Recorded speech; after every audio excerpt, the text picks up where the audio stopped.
So our first reader will be Niall Firth. Niall is a technology journalist and has had his poems published in places like the Rialto, Butcher's Dog, Magma, The Interpreter's House, and many others. He's been shortlisted in a number of prizes, including the Winchester Prize, and was commended in the Poetry Society Stanza competition in 2019. His debut pamphlet, Superposition, came out in 2019 with Eyewear, and Helen was kind enough to write a blurb for it. Ladies and gentlemen, please welcome our first reader, Niall Firth.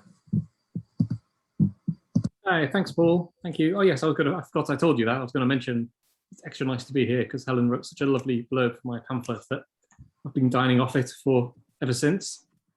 So yeah, I'll start with two poems, just share the screen. First one is, I've been writing a lot about, I think, lying recently, or maybe intentional misremembering. And I think this one falls under that category. I have lied right from the start, and no, I don't feel guilty about it. The clues are always there. My paintings included the mottled imperfections of the paper. My florid prose is a swamp of misinformation. Even in photos, I spill beyond the frame and make a mess of the light. This is my truth of sorts. I faked entire scenes, like the blood on the new carpet and my shocked pale face. My body is held together by chicken wire. I topple over if you push me. Remember how we threw ourselves to the floor when the bomb exploded, buried in papier-mâché tiles and foam bricks? The bomb was not real. None of this was, except the lurching train ride where we watched the monochrome country burst into flame as we clattered past. No, that didn't happen. Listen, I relish the freedom of my own history. My sour intuition threads my DNA with surprises, primed to detonate in a generation's time. But there are advantages to forgetting. It is like gravel, the edges softened, or the process of stones being ground into gravel by the waves.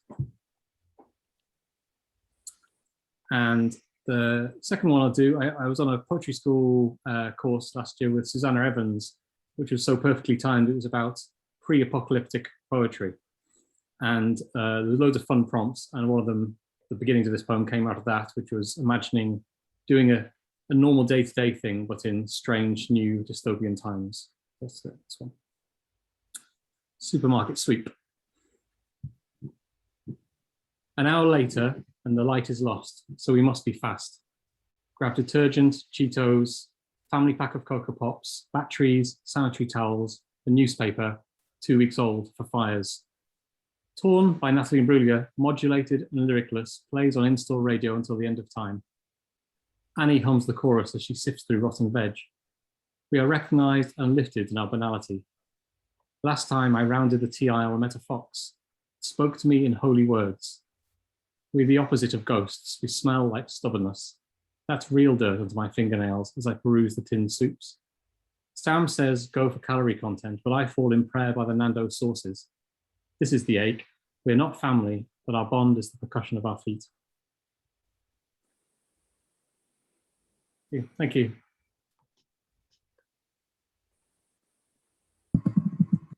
Thank you so much, Neil. I love that. I love the Nando's reference as well. Our next poet up is Maggie Freeman. And Maggie has also, like Neil, been a member of Forest Poets for a number of years. And she's been writing poems for a number of years as well, and has had poems published in places like the North, Stand, and Ackerman. And she was a prize winner in the 2019 Waltham Forest Poetry Competition. Ladies and gentlemen, please welcome Maggie. Hello. Right, this is a bit of an experiment because I've never done sharing screen before. So let's see. No, that's wrong.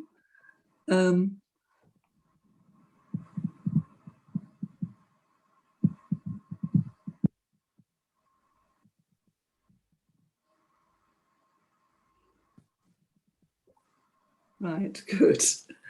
Okay, the first poem is called Maps. Maps. You know your way, says the taxi driver. I'm a map maker, she says, hitching her rucksack up on her back. stepping up into the heather moor that rises dark and empty under the hemisphere of the fading sky, fitting her footing to the central ridge of the narrow track. She's planned where she's going on Google Maps, but the wide screen of her PC has not told her the cold cleanness of the air and the singing of spring birds, nor the thrill that comes from this isolation, how the walls of her heart, from being cramped in the city, will expand in the couple of miles tramp to the house he's bequeathed her. Over the ridge stands a thicket of trees rooted in dusk, and within it a cliff that's constructed of stones piled one atop the other, which when she reaches it, reveals itself as the rear wall of a ruined cottage she can enter and pick her way over the earth floor into, stepping over fallen rafters and the debris of past lives, a kettle, the springs of a mattress, a leather belt with a steel buckle, a sodden book that once was a Bible. She pictures the old man at the lectern turning the pages, hears his soft voice recite the parable of the virgins with lamps. And the greatest of these is love, sighs the night breeze in the alder branches. And she puts her green pop-up tent up in the room where he slept. And in her dreams, she discards the contour lines she spent her life guided by and drawing. Waking thirsty and cold, she enters the overgrown garden, its wild grasses tipped by the yellow sunrise, its gnarled apple trees shedding petals like snow, to search for the well that she knows is there. She carries a Pyrex jug and a length of blue rope to dip in it. She is certain the water she draws from the deep earth will be clear as clean glass. And the other poem I'm going to read is called Healing Sounds for Health and Happiness, which was the title of a book I saw in a bookshop window. And I wrote it last summer in the heat wave then, and it just seemed right to have it after last week. Healing Sounds for Health and Happiness. Mid-August, 2 p.m. and my head's nodding under an old apple tree, the breeze whispering in the web of its branches, rustling the heavy leaves that hide unseen birds which twitter and coo, while suburban gardens snooze in the heat, and 3 gardens away, strangest voices mutter like humming. An iron latch clangs the gate closed. There's a laugh and a splashing of water in a blue summer pool. Okay. Thanks for listening. Thank you very much, Maggie. It's just lovely to hear your outdoors poems. It still feels, even though we are officially let out, that we're still locked in. So it's lovely to see things that are described in nature. Thank you both of the forest poets. Now our guest reader is Helen Mort. Many of you will know that Helen is an award-winning author based in Sheffield. Her poetry collections include Division Street and No Map Could Show Them. She's been shortlisted for the T.S. Eliot Prize and Costa Prize and won the Fenton Aldborough Prize in 2015. And her collaboration in poetry with Katrina Naomi, Same But Different, is going to be published later this year with Hazel Press. And you can find more details about Helen on the handily titled website helenmort.com. Ladies and gentlemen, please welcome Helen Mort. Thanks very much, Paul. And thanks everyone for coming. Really enjoyed those readings, Neil and Maggie. Thank you. I'm going to read for about 40 minutes or so. We'll see how we go. But I'm going to start off, if that's okay, with a poem that somebody requested, and I'm going to try and do some technical wizardry so that you'll see it as a video poem. If someone could sort of pull. Oops, I think I've been muted. Maybe that's a sign that I need to be quiet. Oh, this is part of a project. It's something that I did in the lockdown. I wasn't able to write very much during lockdown, mainly because of having a very small child at home and doing that instead. But one of the most difficult but rewarding projects that I did was with a filmmaker and various organisations around South Yorkshire, which was working with staff and residents in care homes remotely. Obviously we couldn't go into the care homes, but to learn a bit about some of their perceptions and experiences of lockdown. And I did some creative writing workshops with Age Concern in Doncaster as well. And this piece that I'm going to share with you, a video poem, is a kind of a sort of group poem that's made out of some of their contributions. So I'm going to try and share my screen with you, and hopefully this should work, fingers crossed.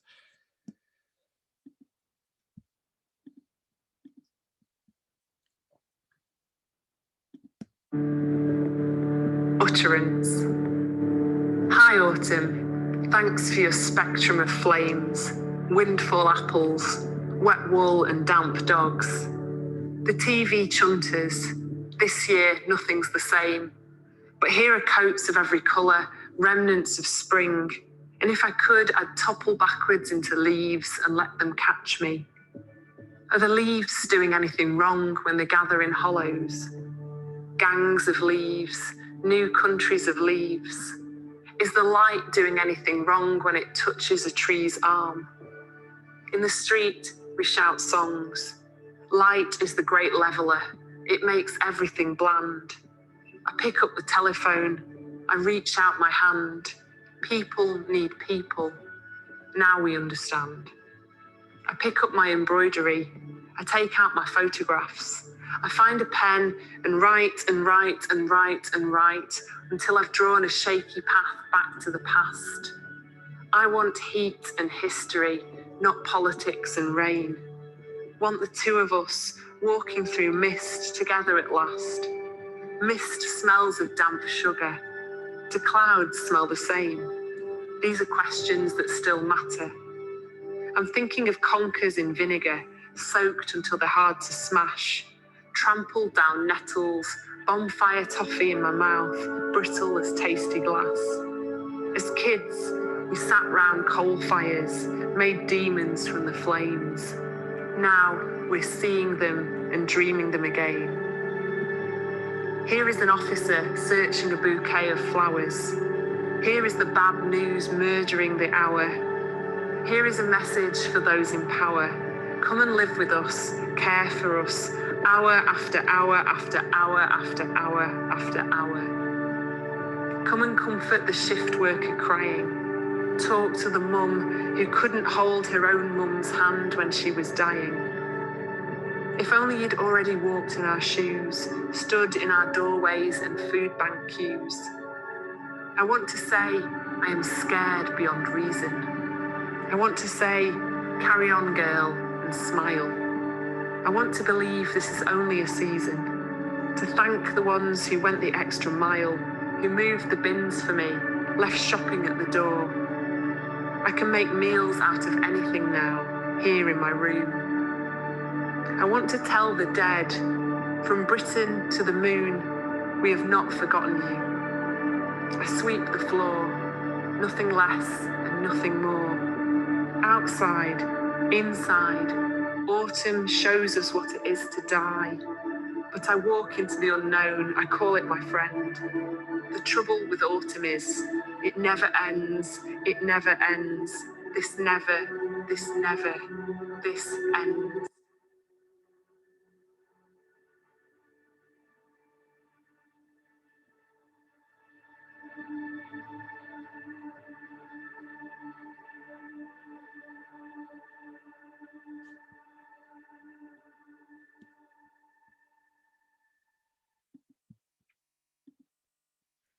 Oh, thank you.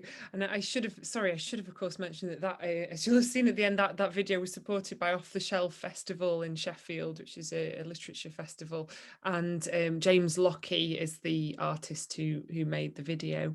And yeah, it's quite hard to put that project into words. It was surprising, upsetting, moving, humbling. There was and yeah, our original plan had been to go and show the film in care homes in South Yorkshire to some of the people that contributed, but again, we haven't been able to do that yet. So but maybe one day. And so some of there were some lines in that poem that are absolutely verbatim taken by the people from Age Concern with their permission. So things like mist smells of damp sugar and things like that. And I just thought, what an amazing line. I wish I'd written that.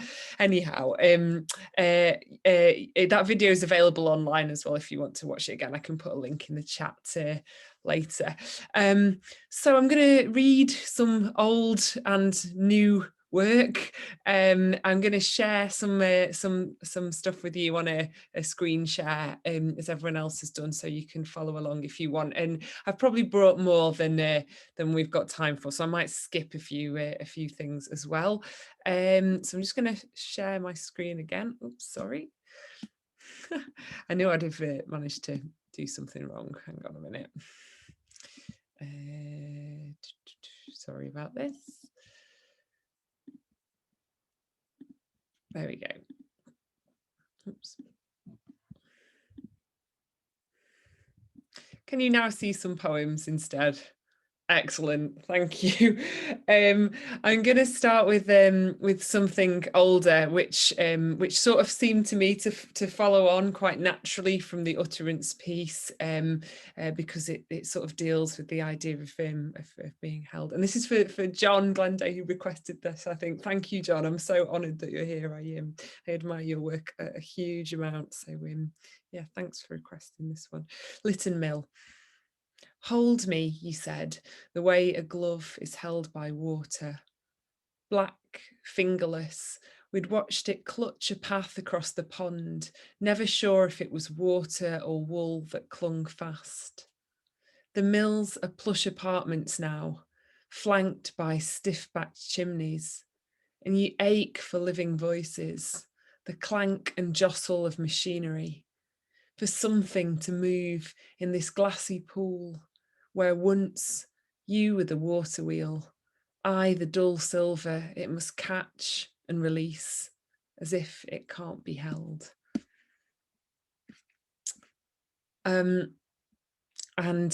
Sorry, I can't remember who all the requests were from, so I won't be able to name everyone individually, sorry, but thank you to the person that requested this poem as well, which is an old one called Dear. It's also the only poem of mine that's ever been plagiarized, so it's got a dubious claim to fame, and it's set in beautiful Scotland, in a place really dear to my heart, where I think lots of people are going to be going on staycations this summer, so they may be seeing some of this landscape.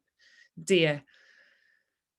The deer my mother swears to God we never saw, the ones that stepped between the trees on pound coin coloured hooves. I'd bring them up each tea time in the holidays, and they were brighter every time I did, more supple than the otters we waited for at Ullapool, more graceful than the kingfisher that darned the river south of Rannochmoor. 5 years on, in that same house, I rose for water in the middle of the night and watched my mother at the window, looking out to where the forest lapped the garden's edge. From where she stood, I saw them stealing through the pines, and they must have been closer than before, because I had no memory of those fishbone ribs, that ragged fur, their eyes like hers that flickered back towards whatever followed them. Sorry for the noise of me scrolling down the screen, by the way. I hope that's not annoying. From Deer to Dogs, you can see, I do remember when I was ordering my first collection, Division Street, my editor at Chatto, who was really astute with the poems and the ordering, was going to me, you seem to have just grouped all the poems that have an animal in together, as if that's enough of a connection. So as proof of that, I'm going from Deer to Dogs. And this is a piece set in the Lake District, where I lived for a little while doing a residency at the Wordsworth Trust. And it's for anyone who's got an animal, a pet, who knows that when you live with animals, sometimes, particularly with dogs, I think the border between their world and your world sort of starts to blur a little bit. And one of my lockdown projects has been promoting a non-fiction book, a sort of essay book called Never Leave the Dog Behind, which is partly about the experience of adopting some whippets after being terrified of dogs. And sadly, both of the whippets, one of them passed away not long ago in the lockdown. This poem is for him, really. The Dogs. Some mornings, waking up between the sandy whippet and the black, their breathing slow as mine, their eyes more sorrowful, I remind myself I'm not a dog. It's not acceptable to taste the grass or roll in moss until I'm musked with it. There are deer in the woods I'll never see. My thirst discriminates. It does not have me bend my grateful head to puddles, gutters, hollows in the rock. I don't track rabbits in my sleep. I'll not know love like theirs, observed in mute proximity. And if I sometimes sit bolt upright after dark, sensing a movement in the yard, it's only that I've learned a little of their vigilance. I'm not like them. One night, I'll set off past the meadow, down behind the beck, beyond the blunt profile of Silver How, and nobody will call me back. I'm going to read a love poem next, but dogs and indeed rabbits make a bit of a cameo in it. I got married during the lockdown, the first bit of the lockdown, and I remember when I first met my partner, who's from Lincolnshire, from rural Lincolnshire. I don't know if anyone is from or knows that part of the world, but there's a little toll bridge as you go into Lincoln, where it's only about 20p to get into the city of Lincoln. And I remember knowing that my partner was the one for me when I discovered that we'd both spent some time working out exactly how much the Lincolnshire toll bridge must earn in a day. And if you think that's romantic, even more so is that one of our first walks together on a beach in Lincolnshire was totally ruined. It was a beautiful sunset, absolutely idyllic sort of autumn scene, and it was totally ruined by his dog and my dog finding a dead rabbit and wrestling with it for the rest of the walk. And so I've got some beautiful photos in which you can sort of see a dog in the background holding up this bedraggled rabbit, which they hadn't even hunted. They just dug it out of the dunes. So it was a lovely romantic moment. So this is a poem about Lincolnshire. Big skies, measureless above the common, and the thought of you always out there somewhere in the frosted, furrowed ground, or the silver breath of the horses as they chase a runner down. You in the shingle near Mablethorpe, where our dogs pulled a glass-eyed rabbit limb from limb, in pebbles improved by water, their smoothness, the stutter as they skim. You on a track behind your family farm, high grasses vanishing towards night, the semi-precious metal of twilight. Or you on wide, inconsequential roads, looping the same song, as if we had been travelling towards each other all along. You in the booth at the toll bridge, in the blunt nails of the man who counts the change, and in the coins that pass like rain through the window, their glint of captured sun. Nothing counted, nothing yet to be done with this gathering light, this small fortune. And the next poem is for my nearly 3-year-old little boy, who you may unfortunately hear coughing in the background on his baby monitor. So sorry about that. He's sort of chuntering to himself very quietly in the background. And it's sort of about I struggled, or have struggled a bit, to write about pregnancy and childbirth and the early days of motherhood, even though I felt like I had a huge amount to say about it.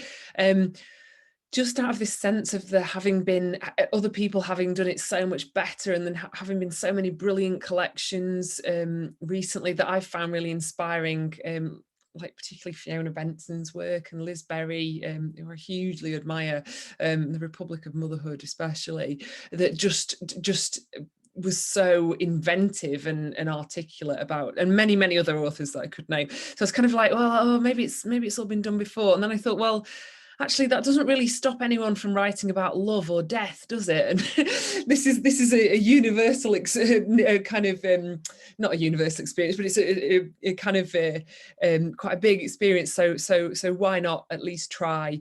But like with many subjects, like illness, like death, like love, it can be hard to feel like you've got anything original to say. So I suppose this is about that. Alfie. What new thing can I say to you? Nothing about the iron birch trees, and nothing about the steady hand of the hawk that flew above me as I walked, carrying you inside, until I thought we were a puppet wobbling on the green hill, she the master, twitching silver strings.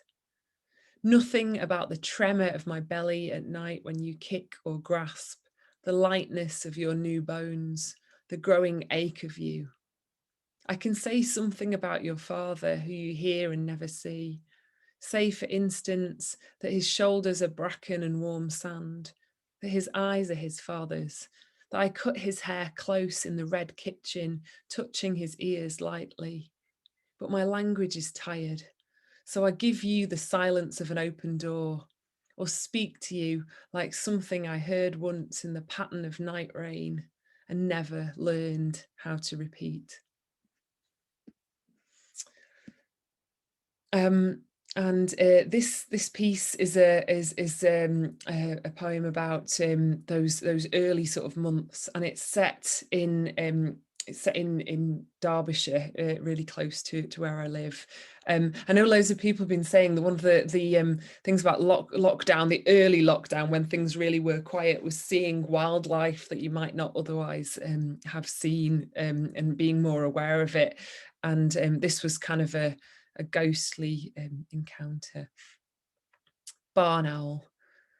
Smaller than I thought and cloud-coloured, silent through the daylight sky by Bamford Edge, sweeping from leaf tip to fence post. I cannot see the texture of her feathers, bark of her talons, only that she must be starved to hunt so early, dart into the corrugated barn. I don't know why I say she any more than I know how to slake her hunger.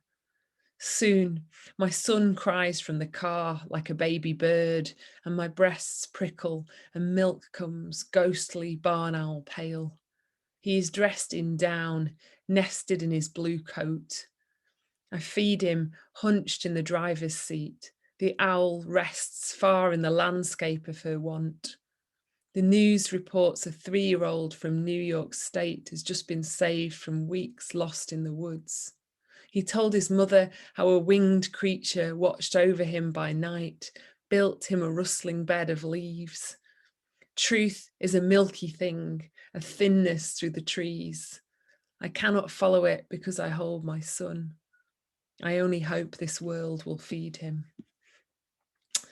I'm going to read some much newer stuff for a little while now, and then I'll go back to some other poems that have been requested at the end. Yeah, I'll explain them sort of as I go along.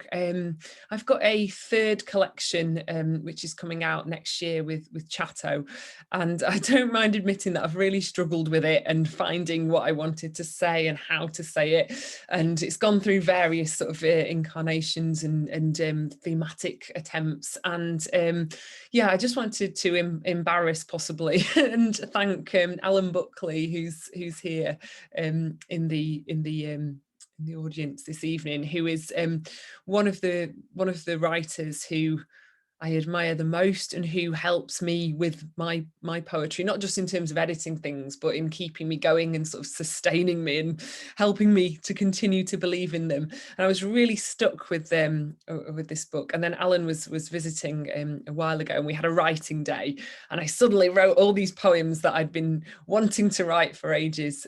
So my book is called going to be called The Illustrated Woman. And amongst other things, it deals with the history of women and tattooing, mostly from the sort of Victorian era. And I'll explain a bit more about that later on. But I'm very interested in body modification, body image, and people's responses to it, I guess, and things that it's okay to comment on, and things that it's not okay to, and what we think about in that way. And when I was researching perceptions of tattooed women, I came across a fascinating article. It was in a psychology magazine, which was about what people really think about women with tattoos. And you know, when you see a title like that, you go, what do they really think? I've got to read on. So this is a found poem, which is taken entirely from that article. I've just arranged the words and repeated certain things. But the piece kept using this phrase over and over, a well-known beach.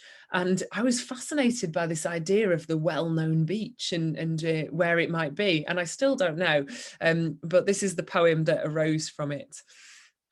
A well-known beach, found poem from Psychology Today. This study examined the approach behaviour of men to women lying on a well-known beach. The women were reading, well-known, lying flat on their stomachs, some with a tattoo prominently displayed on their lower backs. On a well-known beach, women were reading, flat on their well-known stomachs, some with a tattoo on their lower backs, some without. On a well-known beach, men were more likely to approach the women with visible tattoos, not because they found them to be more attractive, but because the women, well-known, reading on their lower backs, because they believed the tattooed women, the men well-known, the women lying on their flat stomachs, but because they believed the tattooed women would be more likely to have sex, well-known, prominently displayed on their lower backs, more likely to have sex on the first date than their clear-skinned counterparts. Got very interested by that phrase, clear-skinned counterparts, as well, which I found unusual. So part of my fascination with the early days of women and tattooing, which I guess is a bit like my fascination with female mountaineers, which I've written about before in another collection and we'll read something from later, was just some of their stories and the kind of public perceptions of them. So in America and in the UK in the sort of Victorian era, being a circus tattooed woman was one of the only professions where working class women could earn more than their male counterparts. And there's lots of interesting sort of contradictions about how they were viewed. So their status within the circus was really high. They were a curiosity. They were stared at and gawped at. But in the street, they were still expected to cover up their tattoos, and they were viewed as a bit scandalous. And there were always theatrical stories associated with these early performers, which were bizarre, often to do with, in America, it was often to do with the women having supposedly been kidnapped by First Nations American people and forcibly tattooed, when in reality they'd usually been tattooed by their husband or father as a way of them making money. So there's all kinds of complexity around it. So I've just written a sequence which sort of riffs on some of the stories of some of those performers. Apologies, by the way, for these. I don't normally share poems on screen when I'm reading them, new poems, and I'm sure there's loads of typos and mistakes in these new ones. So please forgive those at this early stage. Dime Show 1. Irene Woodman. Life has draped a garland round her neck she can't take off. Her collarbones are roses in full bloom. She keeps a constellation on her arm, stars falling from a full-rigged ship. She advertises pain-reducing oil, her beaming face beneath the banner punctured purity.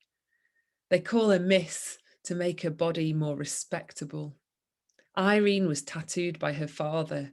She suffered, of course, but she has delightful needlework.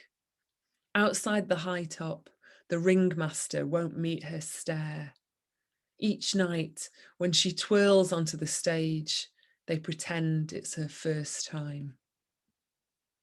2. Anonymous.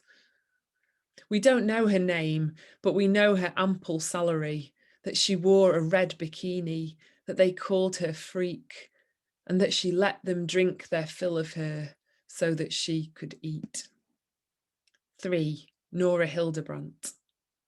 First branded by Martin Hildebrand, sometimes billed as her husband and sometimes as her father, taught to say that she was kidnapped and tattooed by Native Americans, no group name, just exonyms, murmurs of Sitting Bull and his warriors. The New York Times said, her face is so hard, they must have used a hammer for the needle. She sits quiet, imagining the men she never met in the evening sun's steeple. 4. Olive Oatman. Emigrated west on the Santa Fe Trail with her 7-year-old sister, met the Yavapai, then the Mojave, and stayed until men came to claim her 5 years on, found she had drawn her own lines, marks on her chin and arms to show who she was in the afterlife. And so they named it torture, kidnapping, and brought her to a place they called home to show her art as battle scars. They left her child behind. At night, she howls. If she doesn't know the girl's ink, how will they recognize each other on the other side? And this is finally from the sort of tattooed women sequence. This is, again, these are all work in progress sort of things for the book, but this is something about this idea of permanence. And I realise I'm probably coming across as an evangelist for body modification, which I'm not at all, but I find the debates around it really interesting. And this is also a swimming poem, so it's for anyone who enjoys outdoor swimming. On permanence. My friend says tattoos hide the natural beauty of the naked form. We are swimming at the mill ponds. He steps into cold water and his skin dissolves. My friend has seen me naked 3 times. We do not speak of it, whether he found me beautiful in the morning. Pure skin, he says, pure design. Around him, the water is gorgeous with stirred up mud, silt hanging in slow clouds. On the bank, I stare down at my legs. I love how the peonies on my right hip include the petal of my deepest glassy scar, how the moles that might kill me are stamens on flowers, how my cellulite gives texture to sketched gritstone and the swifts on my chest are the heart in clumsy motion. I do not think I long to be natural, pure like the floors of airports, like a blank expression, the aftermath of the avalanche that buried your body whole. Each night in the bath, my 2-year-old tries to colour me with his pastel crayons, finishing mummy's pictures. He can't leave a page untouched, paints with his fists and feet, pencils the walls. In water, we are all work in progress, disturbing the surface of the green pond. It is always difficult to start. The stones unbalance me. I fall to my knees like a veteran, survivor of wars of my body's own making. Colposcopy, biopsy, sertraline and stitched tears. Let me stay here for a moment. Let me kneel before the sky and let me be humble, untidy. Let me be decorated. So kind of going backwards from that newer work, I mentioned that I'm fascinated by, I suppose, sorry, maybe it's something to do with women in history who have been a bit overlooked or perhaps bad-mouthed or sort of attacked for what they were doing or how it was perceived. I've been reading that brilliant book by Tanya Hirschman and Jo Bell, On This Day She, which is full of incredible stories.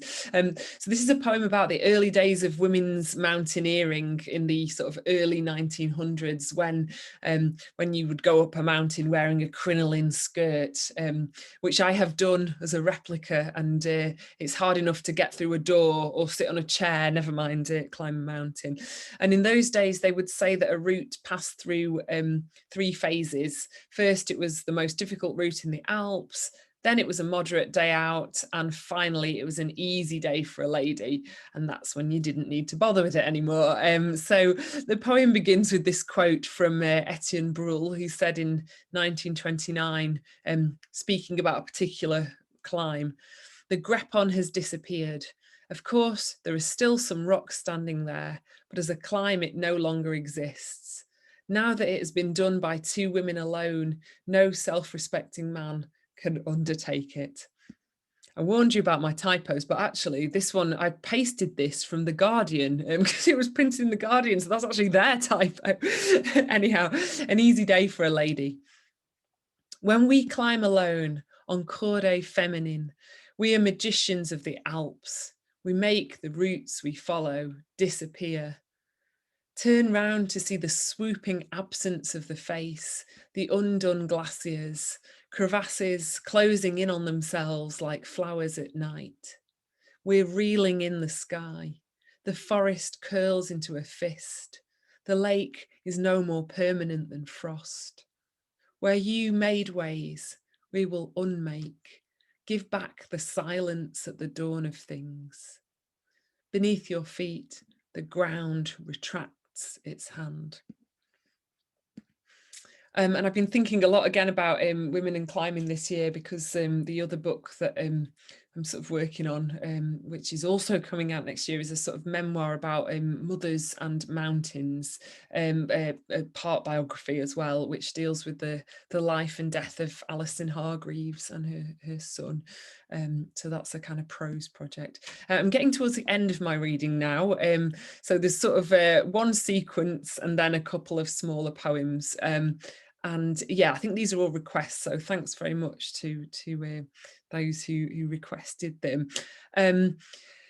This is a sequence that I was going to read from. It's not about female climbers, but again, it's about a woman who stood up for herself and for her peers and was bad-mouthed for it. So it's about Lillian Bellocker, who was a campaigner for trawler safety in the 1960s after the whole triple trawler disaster, which some of you may know about. And if you don't, I really recommend a book by Brian Lavery called The Headscarf Revolutionaries, which is fantastic. But yeah, Lil was an ardent campaigner. She was she was a fish, I guess they would have called her a fishwife at the time. She worked with fish as well.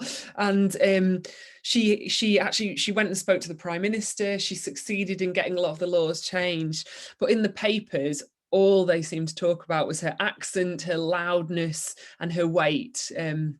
Because she was considered to be quite large, and so she was kind of a mocked figure, and I wanted to write some poems sort of addressed towards her. Big Lil. Lil's dream. I dreamed Hessel Road was a river thundering by night to the North Sea, and all the men I'd tried to warn were channeled from their pubs and houses, fists still clutching glasses, papers, kitchen knives. I lay down in the waters like a boat, but I was buffeted.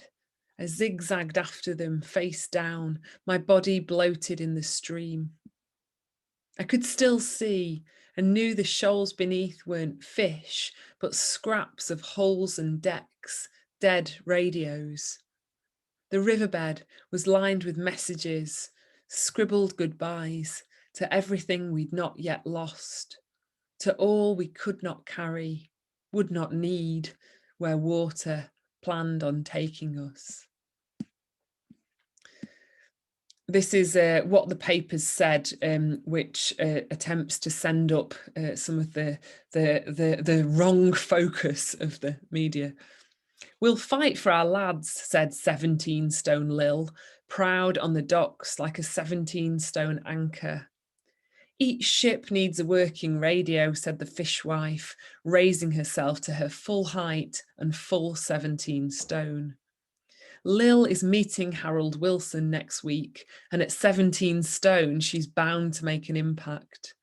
The 17-stone Hull woman has called for a reform of fishing laws in her distinctive Yorkshire accent, standing at 17 stone and 5'5". With 17 stone behind her, she's looking squarely to the future. I'm proud of her, said her husband, 10-stone Charlie, gazing out to sea. And the last one that I'll read imagines a sort of dialogue, I guess, between Lil and, I don't know, an other. Lil's answer, it's her answering back, I guess. Don't speak until you're spoken to. The ocean's given me my cue. You shouldn't raise your voice outdoors. My words live in the crowd's applause. This is a matter for the men. Go home. I'll stand until I'm frozen down to bone. Your accent's making you a laughing stock. Long as they listen, let them mock. They'll mute you, Lil. They'll throw you out to sea. They'll have to gag this town to silence me. And following on from that, I think Lil probably in her day would have been called a difficult woman. And this is a poem about that phrase, difficult women. This is for you, Pat, if you're there. I remember Pat Edwards asked for this, and thanks, Pat. And yeah, I think I was, who knows why, I was on this website, the askmen.com guide to why men date difficult women. The internet has a lot of rabbit holes, doesn't it? And I came across this little epigraph.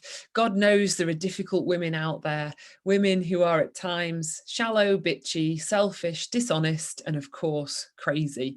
And I was fascinated by the term difficult woman and how it was being used as if it was a species that we could all recognise by its characteristics. And it was just before, I think it was before Ken Clarke called Theresa May a difficult woman.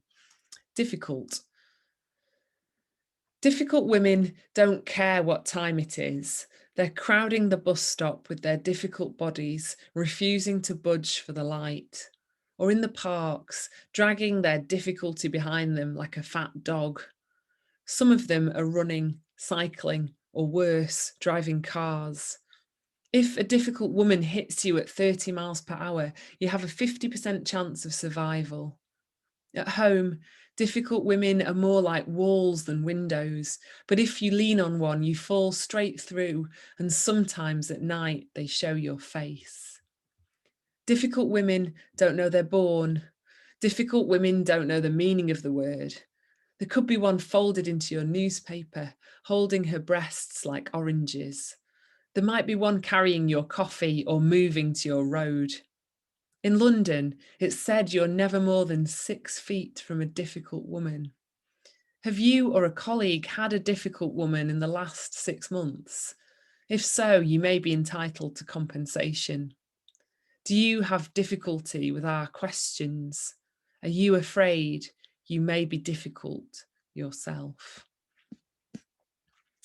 And finally, 2 short poems that deal with the heart in different ways. This first one is for someone who requested something from the Singing Glacier, which is a pamphlet of poems that I did with the wonderful Hercules editions, which was inspired by, well, not inspired by, was formed, I guess, by a trip to Greenland, to East Greenland, a mountaineering trip with a composer called Bill Carslake, and we made a film installation, a piece for Baroque orchestra, and I wrote some poems, and we did it as a performance to try and attempt, don't think we even got close, but attempt to capture some of our impressions and feelings about the changing state of the glaciers and the heralds of climate crisis.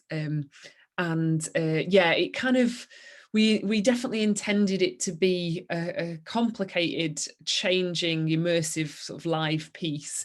So publishing the poems on their own was sort of a different life for it, I guess, and not its original life. But I think it's nice to be able to have the text as well. And this is about one of the words for ice that I learned about. I think it's a Russian word. So again, forgive my pronunciation if I get it a bit wrong. Polinya. Surely the heart must have polinya, places where it's never hardened into ice. I say, you make me melt, and I'm lying again. Beside you, my body is already water, running clear, so cold it freezes the teeth. And the child I never was stands in the stream and makes her hands into a cup, the shape of a heart, or her best idea of one. And finally, this is a piece about the heart, but in a more kind of pragmatic sense, I guess, practical sense. It's about a procedure that my dad has had a few times for his atrial fibrillation, and the word is ablation, but when I first heard it I thought it was oblation with an O, which of course means something entirely different. So this is set here in Sheffield. Ablation. Inside the Northern General, they're trying to burn away a small piece of your heart. I want to know which bit, how much, and what it holds. My questions live between what doctors call the heart and what we mean by it. Wide as the gap between brain and mind. And in our lineage of bypassed hearts, we should be grateful for the literal. I know my heart is your heart, good for running, not much else. And later, as you sit up in your borrowed bed, I get the whole thing wrong. Call it oblation. Offering or sacrifice, as if you'd given something up, as if their tiny fire was ritual and we could warm by it. That's it from me. I hope I haven't overrun my 40 minutes too much, but thank you all for being such a lovely, attentive audience, and for the requests, which I really appreciate. It's the closest you get to being able to feel like a rock star, I think, as a poet, if you get a request for a poem. So thanks, and thank you, Paul, for inviting me. I'm going to stop sharing my screen now and put myself on mute. Thank you so much, Helen. If everybody would like to come off mute, you can say hooray, applaud, and we can all have a chat. Hooray, applaud. Helen and our other two poets, Maggie Freeman and Helen Mort and Niall Firth. Thank you.